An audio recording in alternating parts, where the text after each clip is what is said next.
Assalamualaikum warahmatullahi wabarakatuh. Perkenalkan, saya Anjani Septiawati dari kelas A6 dengan nomor NIM 23320205. Baiklah, di dalam video ini saya akan memberikan analisis saya terkait materi yang sudah diberikan Bu Cika melalui PPT.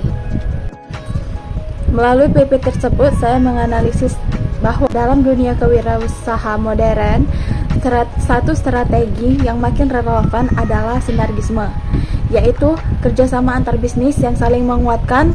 Tapi sebelum masuk ke lebih dalam, kita perlu tahu apakah itu sinergi itu selalu menguntungkan.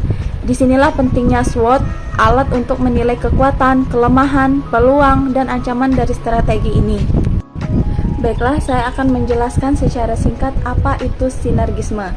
Definisi sinergisme adalah strategi ketika dua atau lebih entitas bisnis berkolaborasi dengan tujuan memperkuat keunggulan kompetitif mereka.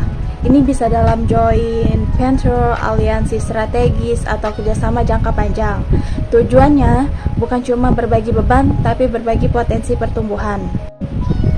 Analisis sinergisme berdasarkan SWOT. Nah, di dalam SWOT tersendiri terdiri beberapa jenis, yaitu seperti strength, kekuatan, terdiri dari menggabungkan keahlian, teknologi, dan sumber daya, memperluas jaringan, distribusi, dan pemasaran, meningkatkan daya saing tanpa harus mulai dari nol, dan terakhir efisiensi biaya dari sinergi operasional.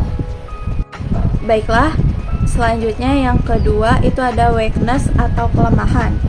Ialah terdiri seperti potensi konflik budaya organisasi atau kepentingan, ketergantungan pada mitra sehingga kehilangan kendali penuh, proses pengembalian keputusan jadi lambat, terus resiko pembagian keuntungan yang tidak adil.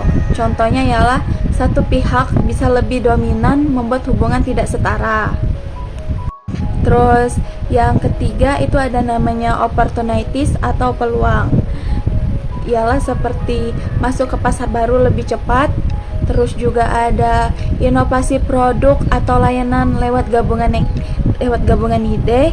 Terus juga ada daya tawar lebih kuat terhadap vendor atau investor. Dapat mendongkrak citra dan kepercayaan pasar.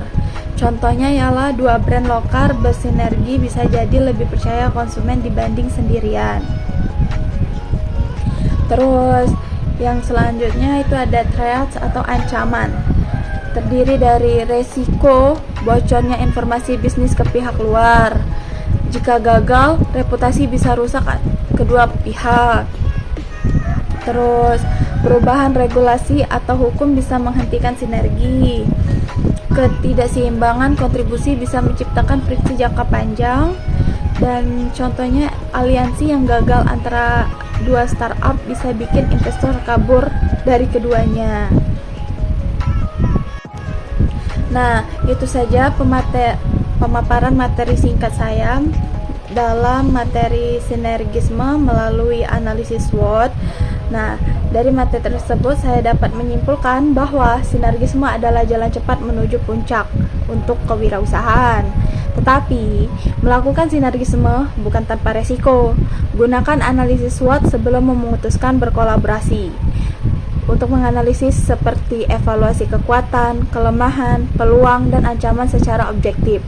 Karena dalam dunia bisnis, kerjasama yang sukses adalah kerjasama yang strategis. Nah, itu saja pemaparan singkat saya. Lebih dan kurang, saya mohon maaf. Kepada Allah, saya mohon ampun. Saya akhiri. Wassalamualaikum warahmatullahi wabarakatuh. Terima kasih sudah menonton video saya sampai akhir.